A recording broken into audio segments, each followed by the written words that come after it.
Hi there. It's been a bit since we did some UFC. I think the last UFC card we covered here on the podcast was during the summer. It was the Aljo Sterling card. I don't know if that was 293, I want to say. Yeah, about a half a year ago. A little less. So we're doing it. Covering the latest pay-per-view, which took place this past weekend, Saturday night, in Canada, UFC 297. All right. So welcome back to the show.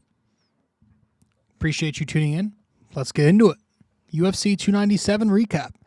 Talk a little bit about Strickland DDP. Welcome to the podcast. I'm your host, RJ Carbone.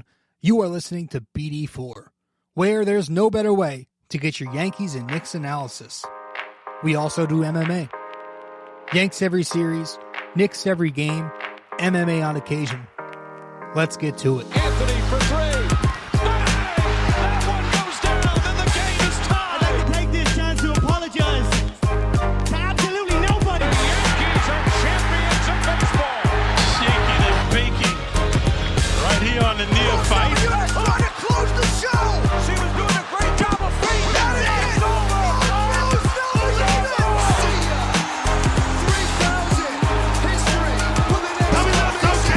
Don't you regret not coming to the net? Don't you regret not coming to the net?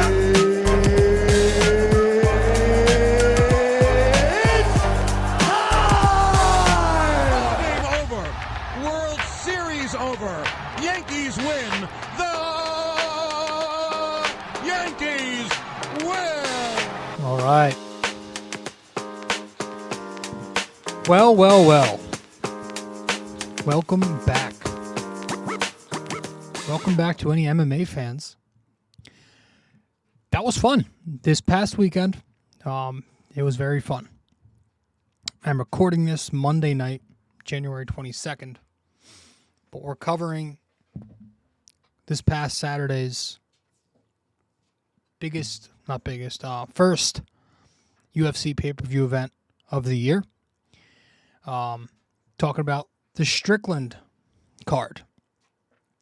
At least that's what I was calling it as a big Sean Strickland fan. So we're going to talk about that.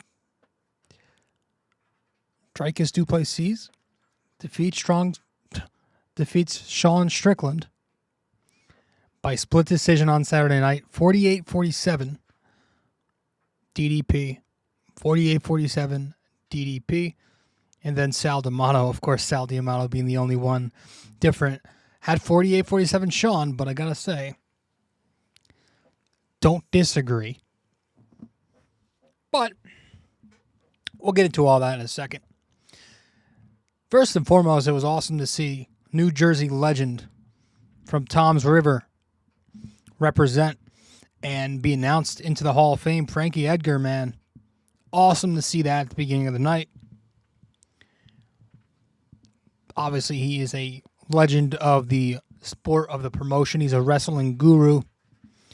Dude had a heck of a career, 24-11 in pro MMA, multiple-time lightweight champion of the world in the UFC. Just a good dude, by the way. He's got a good podcast, too. I don't know if they still do it, but I hear a lot of good things about it. One of my best friends listens to it. So congrats to Frankie Edgar. He will be inducted into the Hall of Fame this year. But yeah, this card was in Canada. It was a Canadian card, so that's why they had all the Canadian fighters on it. I didn't catch most of the fights on the card. I missed all the prelims. Missed most of the main card. I heard about the Arnold Allen stoppage with the illegal knee. I did see the Neil Magny fight, and that was a pretty pathetic performance by Mike Malott. Canada was 0-7 on this card, by the way. I mean, that's just a disgraceful performance on your home turf. All 7 Canadian fighters lost and like pretty bad. And then I did see the entire 2 main events. The co-main event, I mean, like, some would say it made the Rose Namajunas fight look exciting from months ago. But that was brutal. That co-main sucked. Congrats to Raquel Pennington. For sure. She, I don't want to say deserves the belt, but I don't know. It sucks to see Amanda Nunes' belt go from Amanda Nunes' hands to someone who I don't think put together a champion level performance on Saturday. The whole fight was just both of them laying on each other. They weren't striking or moving. It was just at the end of the fight, you saw Silva. She was just laying down there like an ant on its back. Just not no urgency. Basically quitting for the final 30 seconds. And Raquel standing there waiting for her to get up. It was a brutal watch. And that division might be a little bit brutal for a bit. 135 division, women's bantamweight. It's old, and there's not much there. I love Holly Holm. I love Miesha Tate. They're two throwbacks. But, they're old, man. They're throwbacks for a reason. You got Irene Aldana, Ketlin Vieira, Norma Dumont in there. But, the best talent at 135 is, Juliana Pena, who's 34. And, I don't know, did she kind of have her 15 minutes already? Maybe she's better than I'm making her out to be. But, I think this division is going to need, and I have a feeling they're going to get the Lioness making her return and saving it. I do. I think she's been hinting at it on her IG. And she told Megan O'Leary on Saturday night that she was definitely open to it. So I personally feel like we're going to see Amanda Nunes at UFC 300 this summer. I think it's coming. Or if not, I think we do see her on a card later this year. But I definitely feel like UFC 300 is a possibility for Amanda Nunes to come back into the UFC and fight at 135 for maybe she signs a 2-fight contract or a 1-fight contract. I don't know, we'll see. Because she looks as good as she ever has. And she says she feels great. And I just have a feeling. UFC fighters do this all the time. But the main event saved it. The main event was, to say amazing, it would be an understatement. That thing was, it was an absolute war, right? And you had some of the build-up between the two guys. This goes back to when Sean Strickland just went nuts and jumped onto DDP in the crowd there a few weeks ago. But since then, they've made up. But you still had the anticipation because Sean talks a lot of shit. And,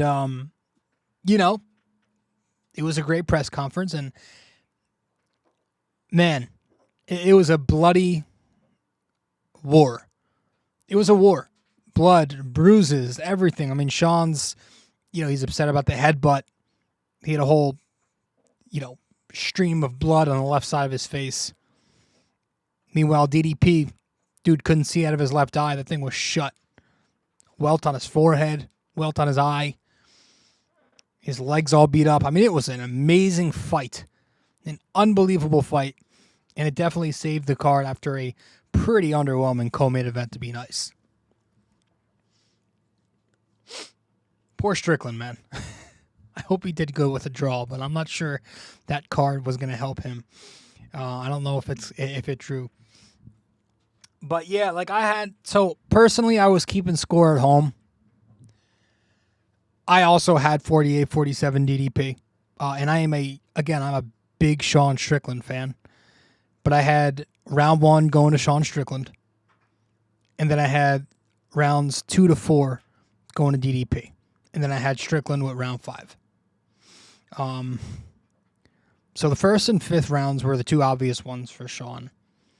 We'll talk about the other ones. But if you want to make a case for Sean as the champion, if you think he won the fight, you're pointing to him landing all those jabs and the consistency of the significant strikes, right? Because that was how he did his thing in this fight. He won the significant strikes 173 to 137 per John Anik. I was listening to his pod a little bit. He won the headshots with much more accuracy and volume. He had 157 headshots landed on 41% accuracy, whereas DDP he landed 81 headshots on 29% accuracy. But yeah, I mean, like, I guess round 2 could have went either way. A lot of people had Sean winning round 2. I had him losing round 2. Round 3 was also a very toss-up of a round. You know? It was a pretty even round. Not a ton was happening in the third round. But at the end of the round, obviously Strickland lands that big left hook. Right? And when something like that happens at the end of a round, it's a big momentum changer. And I think that was the difference in the fight. All 3 judges had 1, 2, 4, and 5 the same score. Sal D'Amato had a different round 3 going to Sean. And I understand that. If you told me Sean Strickland won the fight, I wouldn't be arguing. But I also think like there's a case for DDP. I think he deserves champion, right? Because not all significant strikes carry the same weight. They're not all the same. I thought DDP landed more impactful blows despite less precision. His blows had more impact. He had the advantage in body strikes and in leg kicks, whether that be in volume and impact. He's a bigger dude, so it's more effective when he lands. Body strikes, he won DDP. 32 of them he landed on 86%, where Sean landed 10 on 67%. Major advantage there to DDP. Sean landed 6 leg kicks on 100%, whereas DDP 24 on 71%. So there's a massive disparity in the volume on the legs there. So, yeah, I thought the leg kicks were a huge advantage for Dricus in the middle rounds to be able to neutralize Sean's ability to use his jab. You know, I thought that was the big difference in the fight. I thought DDP was the aggressor. He took away Sean's forward pressure. Sean's strength, what he does best is he goes at you with volume, and he throws solid but not insanely powerful jabs, but he just constantly jabs at you in volume, and that's how he gets you. But I thought DDP did a great job eliminating the threat of that. He was the more active one. He was pushing forward. He was switching stances and staying aggressive off a switch. Sean was on his heels most of this fight. He was on his heels, backing up, taking a little too much time. He wasn't as aggressive as DDP. I thought he did a nice job checking. A lot of great, early on in the fight too, a lot of great checks from Sean. Playing good defense, but there were also times where I just felt like he landed some really good body kicks, but he didn't go to it later in the fight. You know, Dom was saying, like he felt like he should have been using that more, and I agree. I think takedowns played a role. DDP landed 6 of 11 takedowns he got successfully. Not a lot of guys can take down Sean at middleweight, 185. But, you know, I'm not, like, before you cry about the damage after the takedown, I understand he didn't do much with that. But what I'm saying is I think the takedowns, like, DDP's a big dude. Again, I think Sean exerted a ton of energy trying to escape those 6 takedowns. And that may have played a role in why he was not as aggressive, you know, until he kind of, like, he likes to go all out at the very end, which is, it's always fun to see that. It scared the shit out of me when he was fighting Izzy. But yeah, I think that was it. It was DDP being aggressive and just exerting a lot of energy out of Sean Strickland. He was playing Sean's game from the get-go. Now, people think it's a robbery because it was a very close fight. I always hear, like I always hear about, I don't know if it's true or not, But when I was watching, I was like, I can see how they might be able to give this one to Sean, because you always hear about if it's a close fight, the judges are going to give the champion the edge. Again, I'm not sure how true that is, but I was hoping that's the case. I was hoping that was the case, and I was a little surprised when it wasn't. But like I also said, I said this maybe on our last MMA Saturday episode, there is a difference between a close fight and a robbery. And I think we really do a bad job as MMA fans of using our rationality, like, if that's even a term. MMA fans, the internet, like, they're stupid. Like, there's no sense of reason or ration there. It's all black and white to them. It's 100% or 0%, aka stupid. It's a stupid mentality. And they don't understand that you can have a close fight, but the results still be fair. I don't know how we don't know that by now. It's like saying if a superstar football player, let me rephrase that. It's like saying if you're not a superstar football player, you're a complete bum of an athlete. But that's not true. There are superstars, there are stars, there are role players, you know? And I just think just because this was a close fight, it doesn't mean it was a robbery. A robbery is blatant. And I think that's the key word that people in the MMA universe are overusing. I feel like we've lost touch. So, no, I don't think it was a robbery. I absolutely wish Sean Strickland won, and I definitely can see why people think Sean Strickland won.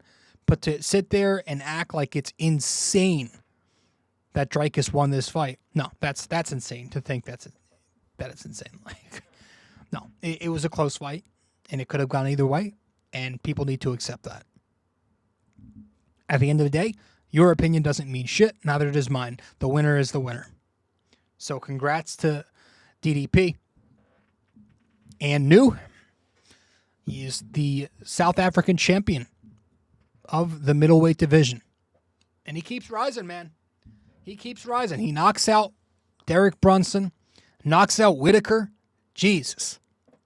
And now he beats Strickland. That was just the second decision of his entire UFC career. He's 7-0 in the UFC with 5 finishes. And that was the question heading in, right? The question was, does DDP have enough cardio to be able to go 5? We've never seen him do it. Answer that pretty quickly. Pretty smoothly. And he's a good dude, by the way. Like, listen, I wanted Sean so bad to win this fight. Kind of didn't like DDP before. After the fight, I thought he handled it very professionally, very well. Right? I loved it. Humble, respectful. He carries himself well. He seems like a really good dude. So I'm rooting for the guy. Just not when he fights Sean. But he's a good fighter, man. He's a great fighter. Now, after the fight in the post-fight presser, Dana said that there will not be an immediate rematch. Not a shocker. I think most of us are thinking it's going to be Izzy Adesanya versus DDP at UFC 300, possibly.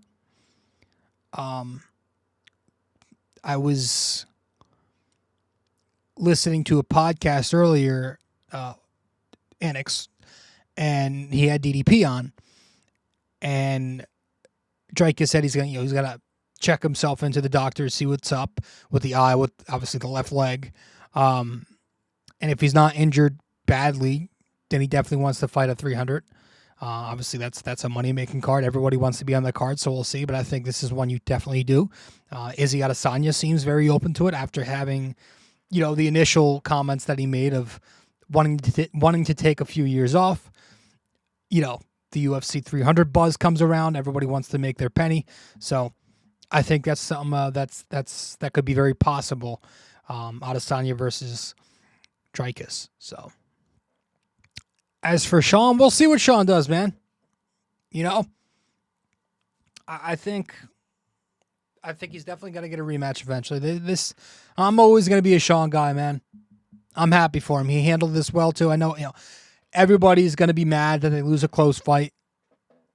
So I expect the emotions, and I expect him to be hell bent on him winning the fight. That's how every fighter, every athlete is.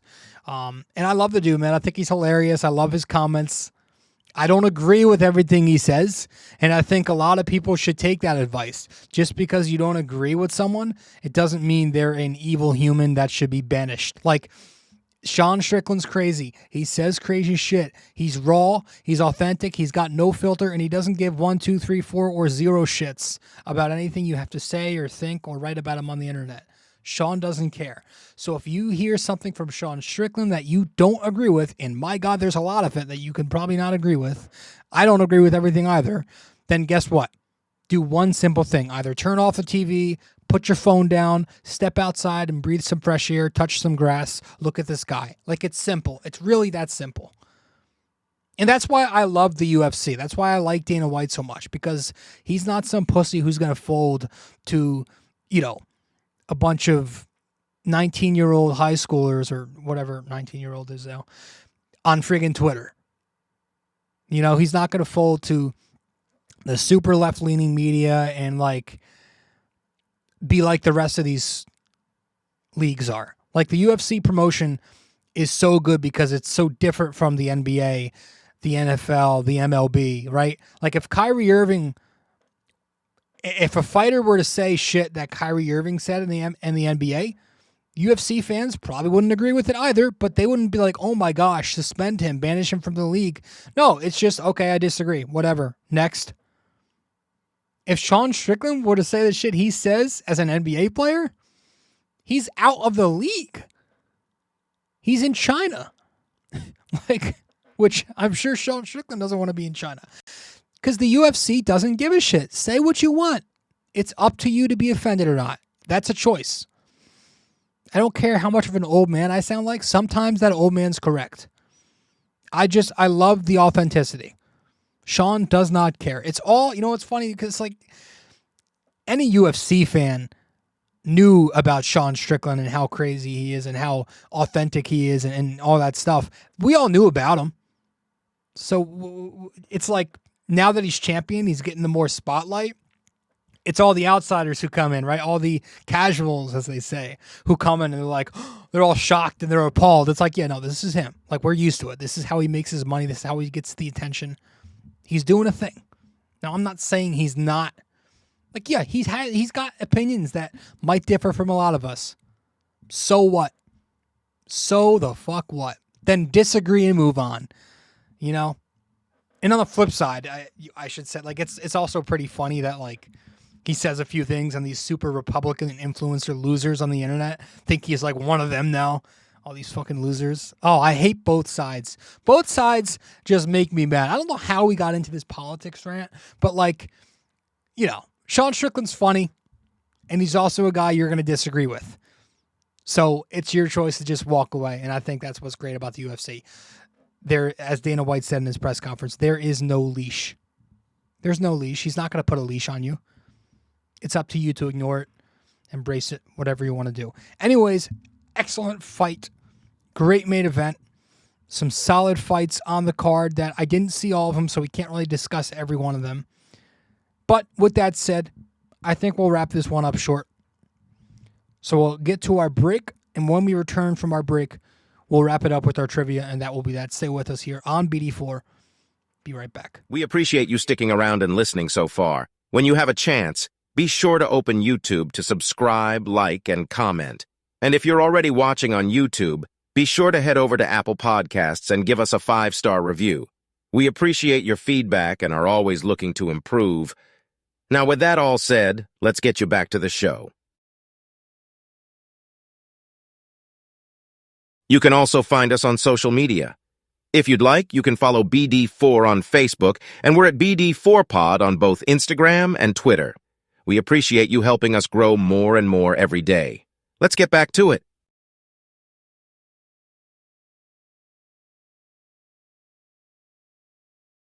Studio 69 Productions is a podcast production agency created by Leo Rodriguez to allow content creators to market their podcast. It's an online platform that will market your podcast or any other project that you're working on. Get in touch with Leo Rodriguez from Studio 69 Productions You can find Studio 69 Productions on Instagram at Studio69NJ. Studio 69 Productions, where dreams are heard and born.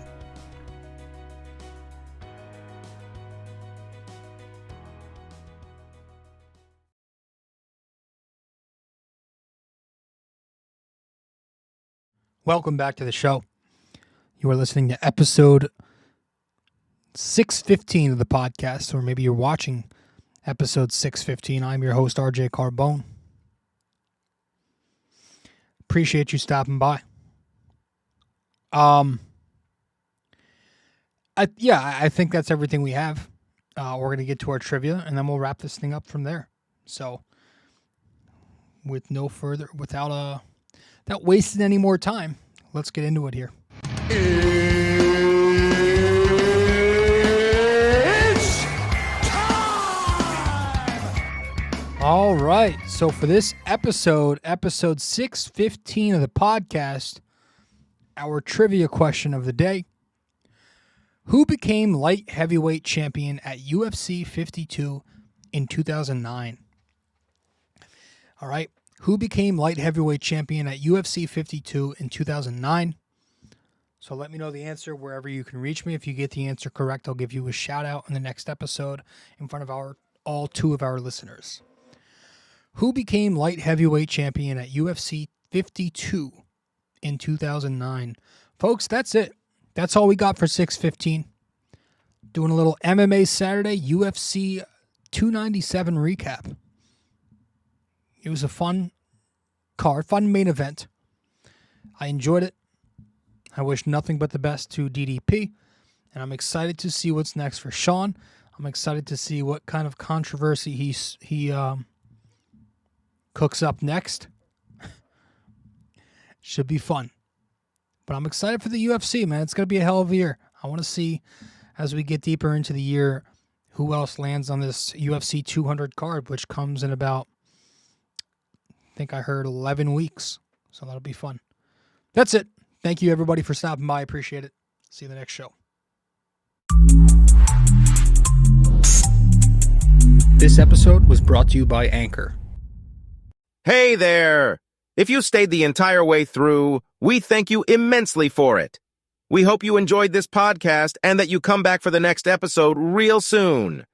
Don't forget to like, subscribe, comment, download these episodes, and share them with your friends as well. BD4 is a 5-star podcast simply because of you, and we'd like to keep it that way. Have a wonderful day. Go Yankees, and go Knicks!